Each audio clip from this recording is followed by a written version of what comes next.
Саламаттык сактоо министрлиги пайдасыз келишим түзүп, мамлекетке 4,5 миллион сом зыян келтирген. Манас театрынын курулушу жыл аягында аяктап ишке берүү күтүлүүдө. Баткен шаарында баңгизаттарды колдонууну алдын алуу боюнча жыйын өттү. Жыл башынан бери өрт 16 адамдын өмүрүн алган. Курманайттын болжолдуу күнү белгилүү болду. Бишкекте скейт парк ачылды. Ошто мектеп лигасынын жеңүүчүлөрүнө 900 000 сом сыйлык берилди. Өзбекстандын Россияга темир жол каттамдары калыбына келет.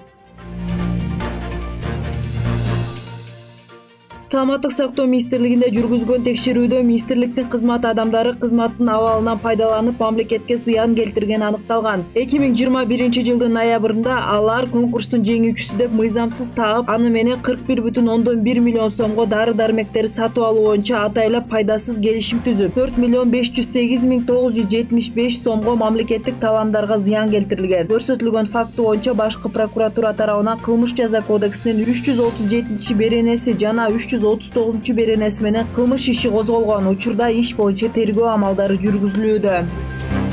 Кыргыз улуттук Манас театрынын 305 орундуу театрын жыл аягында ишке берүү күтүлүүдө. Бул тууралуу Кыргыз улуттук Манас театрынын директору Азиз Баймырза уулу билдирди. Анын айтымында, Манас айылы маданий этнографиялык комплексинин күн батыш тарабында 305 орундуу театрдын курулушунун жер пайы толугу менен бүттү.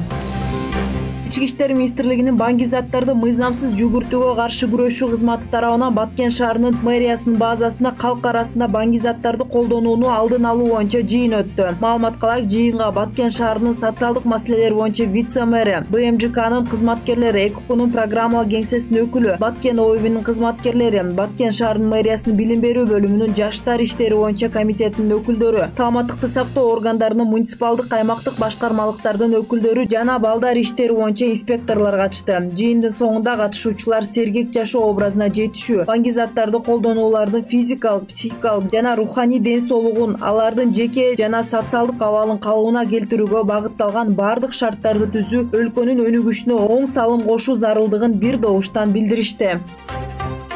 2022 жылдын 5 айында республика боюнча 823 өрт кырсыгы катталды. Билдирүүгө ылайык, өткөн жылга салыштырмалуу өрттөр 39,2% азайган. Анын кесепетине материалдык чыгымдар 227 миллион сомдон ашык каражатты түздү. Өрттүн кесепетинен 16 адам каза болуп, 11 адам жабыркаган.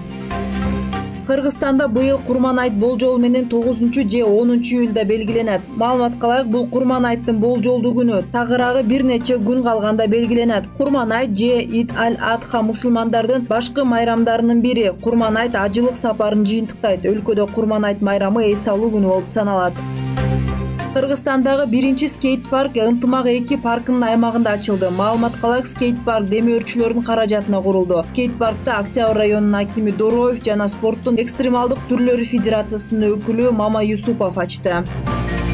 Президенттин Ош областында ыйгарым укуктуу өкүлү Зиядин Жамалыдиновдун колдоосу менен Кыргызстандын мектеп лигасынын республикалык финалдык мелдештеринде катышкан Ош областынын командасы биринчи орунду ээлеп 900 000 сом акчалай белектерди алышты. Өкүлчүлүктөн билдиргендей, ошондой эле облус башчысынын демилгеси жана каржылоосу менен алынган формалар эң жакшы спорттук кийимдер деп табылды. Белгилей кетсек, буга чейин өкүл Зиядин Жамалдинов Ош областынын командасын мектеп лигасына катышуучулар менен жолугушуп, ийгилик каалап, алардын даярдыгы жана бирдиктүү формасы үчүн өкүлдүн резервдик фондунан 250 000 сом каражат бөлгөн.